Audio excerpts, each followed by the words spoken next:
Hola, te damos la bienvenida a Buki. Hoy descubriremos el libro, El viejo y el mar. Esta es una de las obras más conocidas del aclamado escritor estadounidense, del siglo XX, Ernest Hemingway. Hemingway nació en 1899, en Oak Park, Chicago. A lo largo de su vida, luchó en las dos guerras mundiales, y en la Guerra Civil Española, lo que le causó grandes daños físicos y psicológicos. Las guerras le abrieron los ojos a un mundo lleno de violencia y derramamiento de sangre, lo que le dio una visión del mundo sombría y pesimista. Después de la Primera Guerra Mundial, las obras de varios escritores estadounidenses mostraron personajes deprimidos, confusos e incapaces de encontrar el sentido o la dirección de su vida, por lo que se sentían profundamente insatisfechos con la sociedad. Estos escritores han sido denominados en conjunto como la generación perdida, entre los que Hemingway fue un representante clave. Publicada en 1952, El viejo y el mar, cuenta la historia de un viejo pescador de Cuba que, tras salir a pescar en alta mar durante 3 días y 3 noches, regresa a casa con las manos vacías. La novela se basa en personas y hechos reales. El protagonista, Santiago, está inspirado en un amigo de Hemingway, un pescador llamado Gregorio Fuentes. Se conocieron en 1928, cuando Fuentes, que estaba pescando en el mar, logró rescatar a Hemingway, que había quedado atrapado en una tormenta. A partir de entonces, los dos se hicieron muy amigos. Hemingway vivió en Cuba durante muchos años, y en ese tiempo, realizó con frecuencia viajes de pesca con Fuentes. Su encuentro le proporcionó a Hemingway mucho material para su escritura, y la trama de esta novela se inspiró, de hecho, en las aventuras de Fuentes en el mar. En una ocasión, su amigo cubano pescó un gran pez, pero fue atacado por tiburones mientras regresaba a la orilla, y solo consiguió traer los restos del esqueleto. La experiencia conmovió tanto a Hemingway, que en 1936, publicó un artículo en una revista en el que la detallaba. Después de la Navidad de 1950, Hemingway comenzó a escribir El viejo y el mar, mientras aún vivía en Cuba. Solo tardó 8 semanas en terminar el primer borrador. La novela fue un gran éxito cuando se publicó, y Hemingway recibió el premio Pulitzer en 1953, y el premio Nobel en 1954. Aunque la historia es relativamente corta, y la trama es sencilla, tiene un gran significado, y es posiblemente la mejor obra de sus últimos años, la culminación de toda una vida de reflexión y exploración artística. Hemingway dijo una vez: "Esta es la prosa por la que he estado trabajando toda mi vida, que debe leerse fácil y sencillamente, y parecer corta, y sin embargo, tener todas las dimensiones del mundo visible, y del mundo del espíritu de un hombre. Es la mejor prosa que puedo escribir hasta ahora". El también estadounidense William Faulkner dijo una vez: "El viejo y el mar es su mejor obra". Puede que el tiempo demuestre que es la mejor obra de cualquiera de nosotros, me refiero a la suya, y a la de mis contemporáneos. ¿Qué hace que esta novela sea una obra maestra? A continuación, compartiremos los detalles clave de esta novela dividiéndola en 4 partes. La primera parte presenta un resumen de la trama. La segunda parte analiza el espíritu de tipo duro de Santiago. La tercera parte examina la teoría del iceberg de Hemingway. Por último, la cuarta parte explica la conciencia ecológica, y cómo la humanidad es una con todas las creaciones de la naturaleza. Primera parte. Resumen de la trama. En la costa de La Habana, Cuba, vive un viejo pescador llamado Santiago, quien no ha capturado ni un solo pez en 84 días. Durante los primeros 40 días, un niño llamado Manolín le sigue en sus viajes de pesca. Pero después, los padres del niño le prohíben volver a pescar con Santiago, creyendo que el viejo está maldito. El niño no tiene más remedio que obedecer a sus padres. Deja al viejo y se va a pescar con otros barcos. Pronto atrapa 3 peces. Sin embargo, aunque ya no pesca con el viejo, el chico sigue pensando en él, y se siente triste cada vez que ve al viejo volver del mar sin un solo pez en su barca. De hecho, el niño ha ido a pescar con el viejo desde que tenía 5 años. Ha sido él quien le enseñó a pescar, y le tiene mucho cariño. Sin embargo, el viejo no desespera y sigue saliendo al mar día tras día. Tiene un aspecto demacrado, con muchas manchas marrones en la cara, líneas profundas en el cuello, y cicatrices en los brazos causadas por los repetidos tirones de cuerda, durante años de pesca en alta mar. Sus ojos son del mismo color que el mar, alegres e invictos.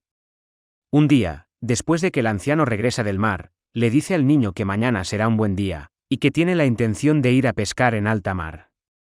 Cuando tenía más o menos la misma edad que el niño, trabajaba como marinero en un barco en África, y una vez, vio un león en la costa africana.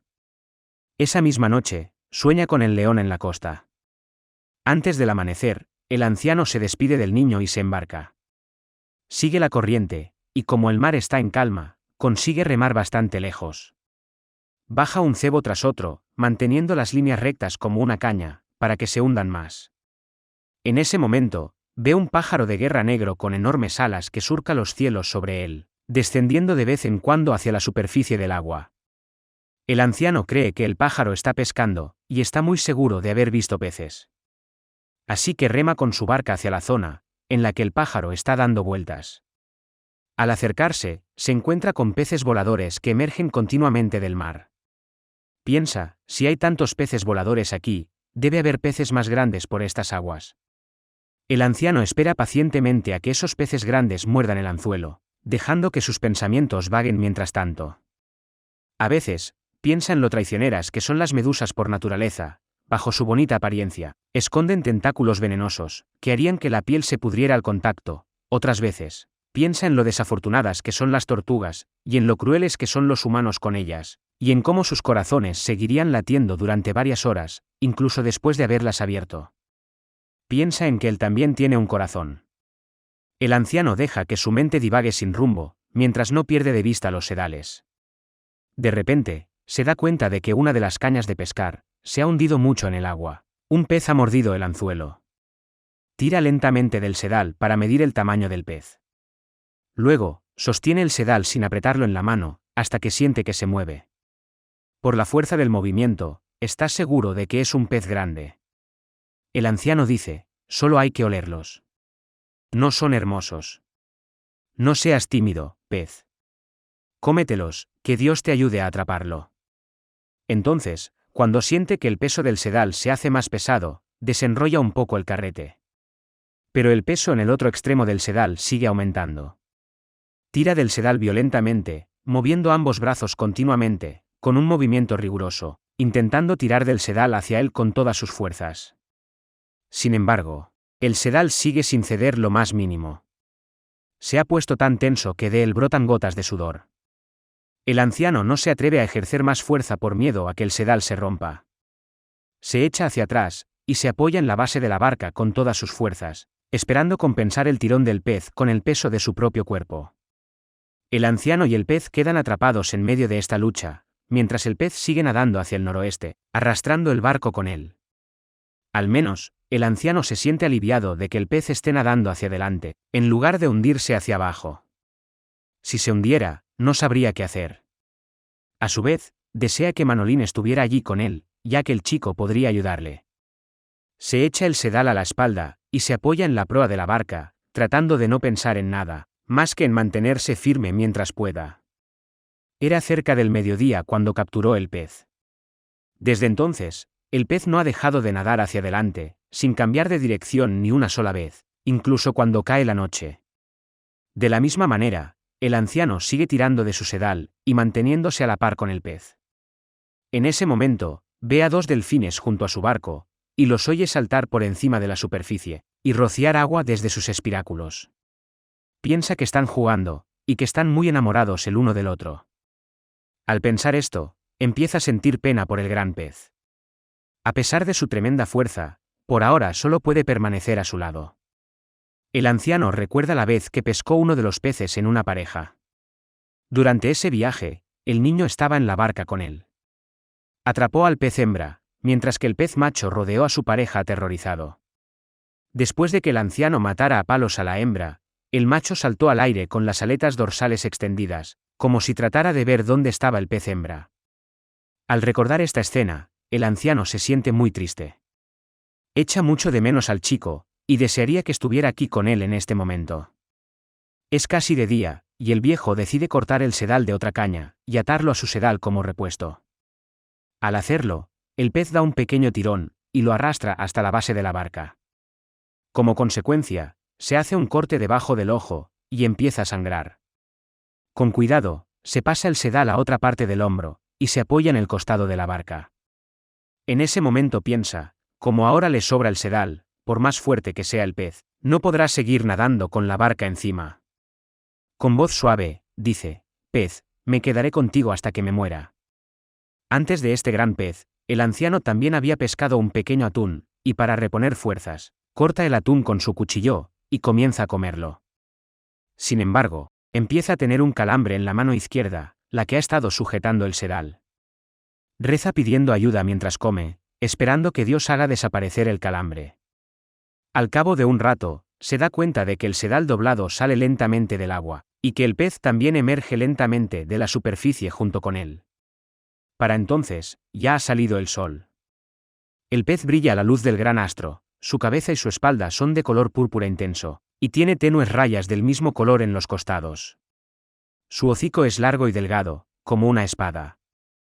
Después de emerger momentáneamente, el pez se sumerge rápidamente en el agua. Tiene la cola como un hacha enorme, que corta la superficie del agua antes de desaparecer debajo de ella. Es la primera vez que el anciano ve a un pez así, es un pez espada, y el más grande que ha capturado en su vida. Así que, no importa lo fuerte que sea el pez, lo matará. Aunque piensa que es injusto usar armas contra un pez, quiere que éste sepa lo que un hombre puede hacer, y lo que un hombre soportará. A mediodía, el calambre de la mano izquierda ha desaparecido. El anciano sigue soportando el peso del cordel con la espalda, cada vez que le empiezan a doler los músculos, mueve ligeramente el cordel. Cuando el cielo se oscurece y el anciano comienza a sentirse agotado, recuerda la vez que tuvo una lucha de brazos con un negro. En una taberna de Casablanca, el hombre y él pusieron los codos sobre la mesa.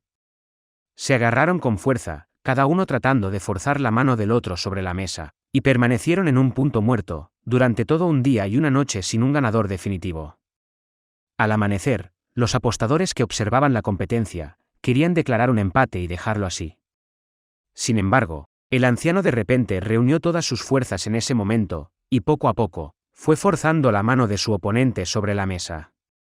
Durante un tiempo, después de este suceso, muchas personas le llamaron el campeón. Esta victoria en particular hizo que el anciano sintiera que podía vencer a cualquiera si lo deseaba lo suficiente. Justo en ese momento, un delfín muerde el anzuelo en una de sus otras líneas. Así, una vez más, tiene comida. Cruza sus remos y los ata a la popa del barco, esperando que esto frene un poco al pez. Decide que, si el pez sigue luchando durante la noche, él también lo hará. Después, empieza a sentirse triste, porque el pez no tiene nada que comer.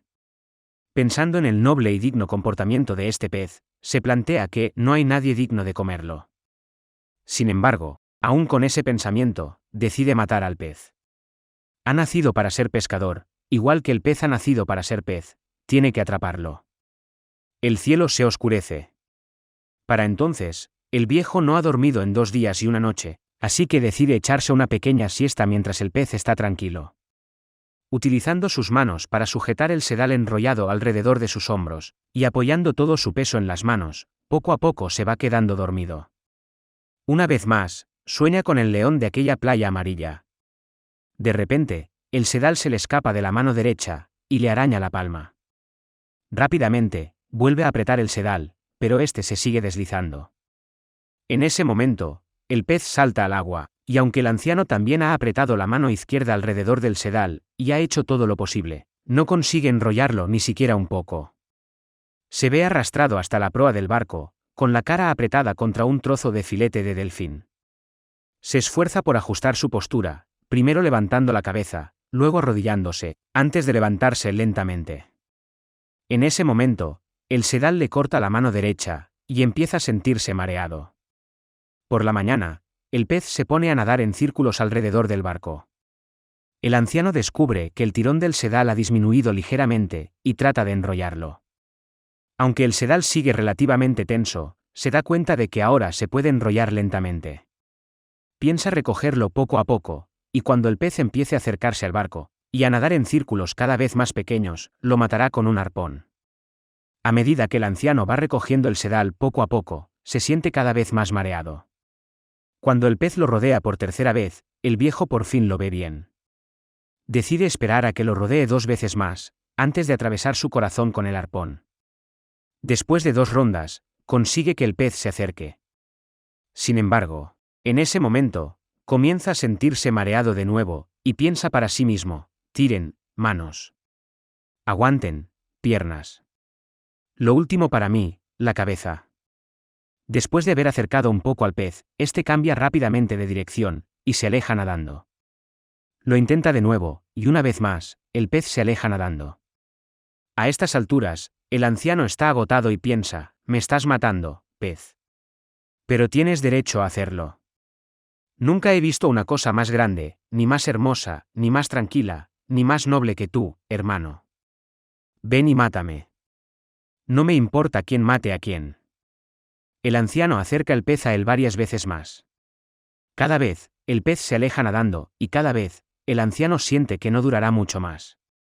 Finalmente, cuando el pez se acerca a la barca, aprovecha su oportunidad, soportando un dolor abrumador, y haciendo uso de sus últimas fuerzas, levanta el arpón por encima de él, y lo clava en una zona justo detrás de las aletas pectorales del pez. Seguidamente, pone todo su peso sobre el arpón, y lo clava aún más. El pez salta bruscamente fuera del agua, y se retuerce con todas sus fuerzas. Finalmente, cae de nuevo al agua con un fuerte golpe, boca arriba. La sangre brota de su cuerpo, y comienza a extenderse como una nube. El gran tira y afloja entre el viejo y el pez espada ha llegado a su fin. En este punto, el anciano se encuentra totalmente agotado, pero tiene que pensar en una manera de llevarse el pez a casa. Este pez espada es 2 pies más largos que su barco, así que no puede llevarlo así. Pasa una cuerda por las branquias del pez, y ata su cabeza a la proa del barco, luego, asegura su vientre al fondo del barco, y su cola a la popa del mismo. De esta manera, el pez entero queda atado a la embarcación. El viejo está muy seguro de que este pez espada pesa más de 1500 libras, y se pregunta por cuánto podría venderlo, si su carne representa 2/3 de su peso. Luego echa el mástil, iza las velas, y se prepara para volver a casa. En el viaje de vuelta, sin embargo, el pez espada deja un rastro de sangre, que empieza a hundirse y a extenderse por el océano. Atraídos por el olor de la sangre, los tiburones no tardan en reunirse cerca del barco. El primero en aparecer es un marrajo gris, que tiene una velocidad tremenda, y unos dientes increíblemente afilados. El anciano puede ver que este tiburón en particular, es agresivo e imparable, pero en ese momento su mente está despejada, y su determinación para matarlo es extremadamente fuerte. Rápidamente, el tiburón alcanza el costado del pez espada, y le arranca un trozo de cola. El anciano puede oír los dientes del tiburón desgarrando la carne. Con decisión y total malicia, clava su arpón en la cabeza del tiburón. El tiburón rueda sobre su espalda, antes de hundirse en las profundidades del océano, llevándose el arpón. El tiburón ha mordido unos 40 kilos de carne del pez espada. El anciano no puede soportar ver cómo el pez ha sido destrozado. Un ataque al pez es como un ataque hacia él. Tal vez haya tenido demasiada suerte, por haber capturado un pez tan grande, y ahora es el objetivo de los tiburones, porque este tipo de suerte es demasiado buena para durar. Sin embargo, se dice a sí mismo: el hombre no está hecho para la derrota. Un hombre puede ser destruido, pero no derrotado. El anciano es consciente de que, si sigue derramando la sangre del pez, solo atraerá a más tiburones, y además, ahora también ha perdido su arpón. Así que ata su cuchillo a un remo, y espera a que lleguen los otros tiburones. Aunque han arrancado grandes trozos de carne de su pez, un sentimiento de esperanza vuelve a encenderse en el corazón del anciano, cuando mira la parte superior intacta del pez espada. Sabe que sería un pecado perder toda esperanza. Después de 2 horas más de navegar, el anciano ve 2 tiburones de pala. Cuando se aproximan, levanta el remo con su cuchillo, y espera que se acerquen. Uno de los tiburones desaparece bajo la embarcación, mientras que el otro se dirige directamente a la parte mordida del pez. El anciano hunde el cuchillo en la cabeza de este último tiburón, y luego, lo saca antes de clavarlo nuevamente en el ojo del enorme pez. Luego, el tiburón se hunde rápidamente bajo la superficie del agua. El otro tiburón sigue atacando al pez desde debajo de la barca, por lo que el anciano cambia la barca a una posición lateral, lo que obliga al tiburón a mostrarse. En cuanto ve al tiburón, lo apuñala con el cuchillo de su remo, pero el cuchillo solo perfora la superficie de la piel del tiburón, y no logra penetrarla. El impacto de este movimiento provoca un fuerte dolor en los brazos y los hombros del anciano. Cuando el tiburón asoma la cabeza fuera del agua, inmediatamente clava el cuchillo en la cabeza de este, lo saca, y vuelve a apuñalar al tiburón en el mismo lugar. Sin embargo, el tiburón sigue negándose a soltar al pez. El anciano hunde el cuchillo en el ojo izquierdo de la criatura, antes de utilizar la pala para abrirle la boca. Solo entonces el animal se aleja nadando. A estas alturas, 2 tiburones ya han mordido una cuarta parte del pez, y ahora todo lo que puede hacer es esperar a que aparezca el siguiente depredador. Otro tiburón nariz de pala se acerca, dirigiéndose directamente al pez. El anciano espera a que le dé un mordisco, antes de clavarle el cuchillo de remo en la cabeza. Esta vez, el tiburón retrocede y comienza a hundirse en el océano, partiendo el cuchillo en el proceso. El anciano no observa al tiburón mientras se hunde. Está buscando entre sus pertenencias cualquier cosa que pueda servir de arma. Lamentablemente, se da cuenta de que lo único que le queda es un remo, un palo corto y un timón. Al anochecer, aparecen otros 2 tiburones pala. Cuando uno de ellos muerde al pez espada, el anciano levanta el palo en alto y lo hace caer sobre la cabeza del depredador, para luego darle un fuerte golpe en el hocico. Después de que este tiburón se retira, balancea el palo para golpear al otro tiburón, que está mordiendo al pez. Golpea a este 2 veces en la espina dorsal, detrás de la cabeza, y se aleja nadando después de arrancarle más carne al pez. El viejo no tiene ganas de volver a ver al pez espada. Sabe que la mitad del pez ya ha desaparecido. A eso de las 10 de la noche, ve las luces de la ciudad, y se da cuenta de que está cerca del puerto. Entonces, desea con todo su corazón no tener que volver a luchar. Sin embargo, a medianoche, el anciano se ve obligado a luchar una vez más. Un grupo de tiburones ataca al mismo tiempo, mordiendo ferozmente al pez. Incapaz de ver con claridad, no puede hacer otra cosa que agitar su garrote contra sus cabezas, pero algo se apodera de él, y lo pierde. El anciano toma entonces el remo, y sigue arremetiendo contra los tiburones, pero sus esfuerzos por ahuyentarlos son inútiles. El grupo de tiburones muerde un trozo tras otro del pez. Finalmente, el anciano recoge un trozo roto del mango del remo, y lo clava en el cuerpo de los tiburones, que poco a poco, van soltando al pez, y se alejan nadando. En este momento, el anciano tiene una única esperanza: volver al puerto. Se da cuenta de que el extremo dentado del mango del remo roto todavía puede servir para remar, y así continúa su viaje a casa. Por el camino, aparecen más tiburones, que se alimentan de los pequeños restos del pez, pero a estas alturas, al anciano ya no le importa. Lo único que percibe es que el barco parece navegar con más soltura, con más facilidad. Cuando llega de nuevo al puerto, por fin puede ver bien el estado del pez espada. La cabeza y la cola siguen unidas, pero no queda nada en el centro, salvo las espinas. Llevando su mástil, el anciano regresa a su choza antes de acostarse a descansar. Lleva 3 días y 3 noches en el mar. Por la mañana, el niño llega a la casa del anciano con un poco de café. Al ver los restos del pez espada gigante que el viejo ha traído, y las heridas en las manos del anciano, se echa a llorar. El chico le dice al viejo que a partir de ahora, pueden ir juntos al mar, y que quiere aprender más técnicas de pesca con él. Asimismo, hablan de hacer un arpón largo con el que puedan atrapar a los peces. Entonces, el anciano vuelve a quedarse dormido, con el niño a su lado. Nuevamente, sueña con el león. Gracias por escuchar. Compruebe el enlace de abajo para desbloquear el contenido completo.